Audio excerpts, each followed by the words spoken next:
કહેવાય છે કે જો મનમાં કંઈક કરવાની ઈચ્છા હોય તો પરિસ્થિતિ ગમે તેટલી વિકટ હોય પણ સફળતા ચોક્કસ મળે છે. આ કહેવતને રાજકોટ મધ્યસ્થ જેલના કેદીઓએ સાચી સાબિત કરી છે.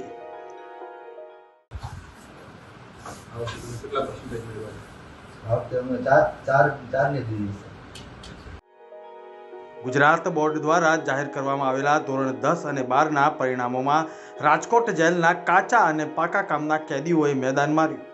જેલના લોખંડી સળિયા અને સજાના દિવસો વચ્ચે પણ કેદીઓએ પોતાની શૈક્ષણિક ભૂખ જીવંત રાખી હતી.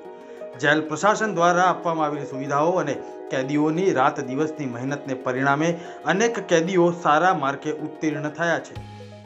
મને જેલ તરફથી પૂરતું કે ભાઈ પાઠ્યપુસ્તક અને અપેક્ષિત આપીને જરૂરી માર્ગદર્શન આપીને અમે વાંચન કરતા.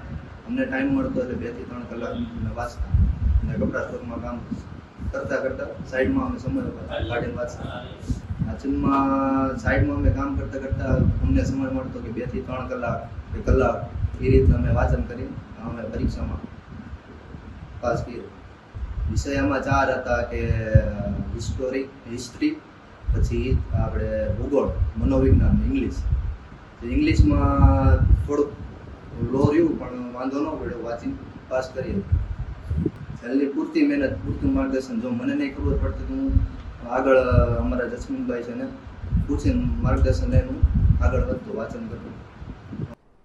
અત્રેની રાજકોટ મધ્યસ્થ જેલ ખાતે ધોરણ 10માં અને ધોરણ 12 સામાન્ય પ્રવાહમાં 2 અલગ અલગ વિષયોમાં વિદ્યાર્થીઓએ પરીક્ષા આપેલી હતી, જેમાં પાકા બંદીવાન ભાઈઓ ધોરણ 10માં કુલ 6 વિદ્યાર્થીઓએ ભાગ લીધો હતો, પરીક્ષા આપેલી હતી, જેમાંથી 2 વિદ્યાર્થીઓ પાસ થયેલા છે. એટલે કુલ 33% રિઝલ્ટ ધોરણ 10માંનું છે. અને ધોરણ 12માં 4 પાકા બંદીવાન ભાઈઓ જે સજા પડી ગઈ છે એને પરીક્ષા આપેલી હતી. એ 4 વિદ્યાર્થીઓ પાસ થયેલા છે. એટલે રાજકોટ મધ્યસ્થ જેલનું હાયર સેકન્ડરીનું સામાન્ય પ્રવાહનું રિઝલ્ટ 100% છે.